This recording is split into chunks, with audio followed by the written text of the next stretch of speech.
Hello student, this is Suman Dutta. তো আজকে present হলাম ক্লাস 9-এর কিছু গুরুত্বপূর্ণ ইম্পর্ট্যান্ট ম্যাথ থেকে মার্ক 1 নিয়ে। ঠিক আছে, তো আশা করি সবাই ভিডিওটা প্রথম থেকে লাস্ট অবধি নিশ্চয়ই দেখবে। আমি এই সম্পূর্ণ যে এক কথা দিলাম সবটাই মানে পূর্ববর্তী যে প্রশ্ন আছে তার উপর ভিত্তি করে, কীরকম প্রশ্ন এসেছে তার উপর ভিত্তি করে। তো আশা করি সবাই ভিডিওটা প্রথম থেকে লাস্ট অবধি নিশ্চয়ই দেখবে। তো চলো আলোচনা করা যাক। যে কোনো দুটি মূলদ সংখ্যার মধ্যবর্তী অসংখ্য মূলদ সংখ্যা আছে। ঠিক আছে, কি যে কোনো দুইটা মূলদ সংখ্যার মধ্যবর্তী অসংখ্য মূলদ সংখ্যা আছে। ঠিক আছে, 2 degree plus 7 degree by 5 degree. তো এর সরলতম আকার, তো এর সরলতম আকার কী হবে? দেখো, আমরা জানি যে কোনো সংখ্যার উপর যদি ডিগ্রি থাকে তাহলে কি থাকবে? উত্তর হবে 1। তো খুব ইজিলি হয়ে গেল। দেখো, 2-এর মান কত? 2-এর উপরে ডিগ্রি আছে, তাও এটাও 1, 7-এও 1 আর 5-এও 1, আর নিচে একের দাম নেই, তাই উত্তর কত হলো? 2। ঠিক আছে, একটি মূলদ সংখ্যার দশমিক বিস্তৃতি হতে পারে না কি? অসীম অনাবৃত্ত। √3 এর দশমিক বিস্তৃতি হলো কি? অসীম অনাবৃত্ত। x-1 মানে x যদি -1 হয় তাহলে 3x - 2x² + 1 এর মান কত? দেখো এখানে করে দিয়েছি। ঠিক আছে, তো যেখানে যেখানে x ছিল সেখানে -1 বসিয়েছি, বসিয়ে গুণ করে উত্তর 4 আসলো, -4। ঠিক আছে, তারপর 299² - 298², এটা হয়েছে a² - b² সূত্র। ঠিক আছে, তো আমরা জানি যে a² - b² সূত্র হলো কি? a + b * a - b। ঠিক আছে, এটা হলো উত্তর। তো স্কোয়ার অনুযায়ী আমি এখানে এটাকে ধরলাম a, এটাকে ধরলাম b, তো a + b R a - b। ঠিক আছে, তো এখানে কী করলাম? আমার সুবিধার জন্য আমি 299 দিয়ে একবারে সবটাকে গুণ করলাম, তারপর আবার কি করলাম? 298 দিয়ে আবার সবটাকে গুণ করলাম। গুণ করার পর একটা রেজাল্ট আসলো। ঠিক আছে, কত?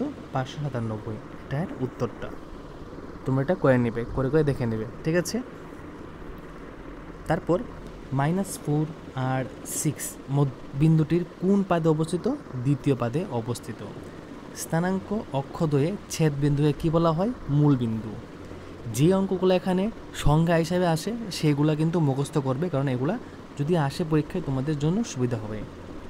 দ্বিতীয় পাদে বুঝ ঋণাত্মক ও কুটি ধনাত্মক। মনে রাখবে, দ্বিতীয় পাদে কি বুঝ কি থাকে?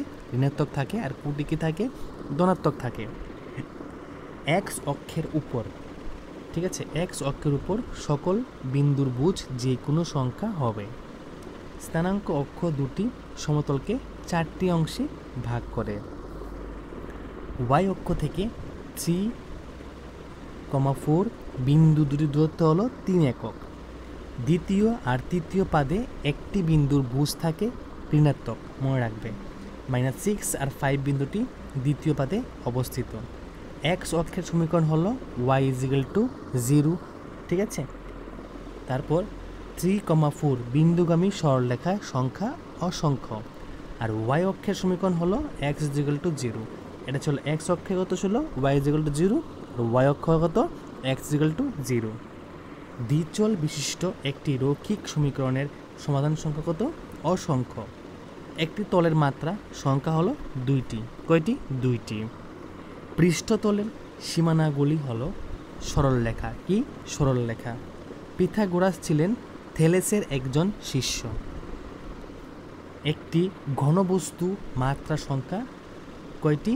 3টি। প্লেফেয়ার এর সত্যসিদ্ধ হলো ইউক্লিডীয় পঞ্চম স্বীকার্যের রূপান্তর। গ্রিস দেশ হলো ইউক্লিডের মাতৃভূমি। ঠিক আছে, গ্রিস দেশ হলো ইউক্লিডের মাতৃভূমি। একটি প্রদত্ত বিন্দু দিয়ে কি করা হয়? অসংখ্য রেখা আঁকা যায়। 35 ডিগ্রি এর পূরক কোণ হলো কি? আমরা জানি পূরক কোণ হলে 90 ডিগ্রি থেকে বিয়োগ করতে হয়। ঠিক আছে, তো 33-এর পূরক কোণ কত হবে? 55 ডিগ্রি। আর যদি সেটা বলতো তোমাদের এখানে সম্পূরক কোণ, তাহলে সম্পূরক কোণ হলে 180 ডিগ্রিতে বিয়োগ করতে হতো। ঠিক আছে, তখন যদি 180 থেকে 35 ডিগ্রি বিয়োগ করতাম তাহলে কত হতো? তাহলে এখানে হতো 5, 4, 145 ডিগ্রি। ঠিক আছে, একই রেখার উপর দুটি লম্ব রেখা পরস্পর সমান্তরাল। একটি ত্রিভুজে দুইটি সূক্ষ্মকোণ থাকতে পারে। ত্রিভুজের বহিস্থ কোণ হলো অনুরূপ অন্তস্থ বিপরীত কোণ দ্বয়ের যোগফলের সমান। দুটি ত্রিভুজের সর্বসমতার শর্ত কি? অ্যাঙ্গেল অ্যাঙ্গেল অ্যাঙ্গেল মানে এ এ এ, ঠিক আছে। কোনো সমদ্বিবাহু ত্রিভুজের শীর্ষবিন্দু থেকে অঙ্কিত লম্ব ভূমিকে সমদ্বিখণ্ডিত করে, ঠিক আছে। একটি ত্রিভুজের বৃহত্তর বাহুর বিপরীত কোণটি কি বৃহত্তর? এখানে একটা প্রশ্ন দিয়েছি, ত্রিভুজ এ বি সি এর কোণ বি হলো কি 90 ডিগ্রি, তাহলে এর বৃহত্তম কোণ লেখো। তো ত্রিভুজটা বানালাম, কোণ বিকে দিলাম, তো কোণ বৃহত্তম কোণ কোনটা? এই এসিটা। তো এসিটাকে আমরা কী বলবো? অতিভুজ। এসি হলো এখানে লিখে দেবে বৃহত্তর, ঠিক আছে। ত্রিভুজ এ বি সি এর A B is equal to AC, মানে এ বি যা হবে এসি এটাই হবে কত? 4 সেমি। তাহলে কোণ এ যদি 90 ডিগ্রি হয় তাহলে কোণ এ ত্রিভুজ এ বি সি এর ক্ষেত্রফল কত? তো লিখলাম ত্রিভুজ এ বি সি ক্ষেত্রফল। আমরা জানি ত্রিভুজের ক্ষেত্রফল সূত্র কি? হাফ ইন্টু ভূমি ইন্টু উচ্চতা। তো এখানে ভূমি যা আছে উচ্চতাও সে আছে, ঠিক আছে, সমস্যা নেই। তাহলে এসি ইন্টু এবি লিখবো। এসি কত? 4, এবিও 4, 2 দিয়ে 4 কাটলে 2, 4 2 8 সেমি স্কোয়ার, ঠিক আছে। তো আজকে তোমাদের সামনে আমি এখানে গুরুত্বপূর্ণ 34টি এক কথা উত্তর দিলাম ম্যাথ থেকে। তো আমি আশা করি আরও কিছু তোমাদের ম্যাথের থেকে 1 নম্বর উত্তর দিব। তো যদি আজকের ভিডিও তোমাদের কাছে ভালো লাগে থাকে অবশ্যই ভিডিওটা সবার সাথে শেয়ার করবে, ঠিক আছে। তো দেখা হচ্ছে একটা গুরুত্বপূর্ণ ভিডিওতে। ধন্যবাদ।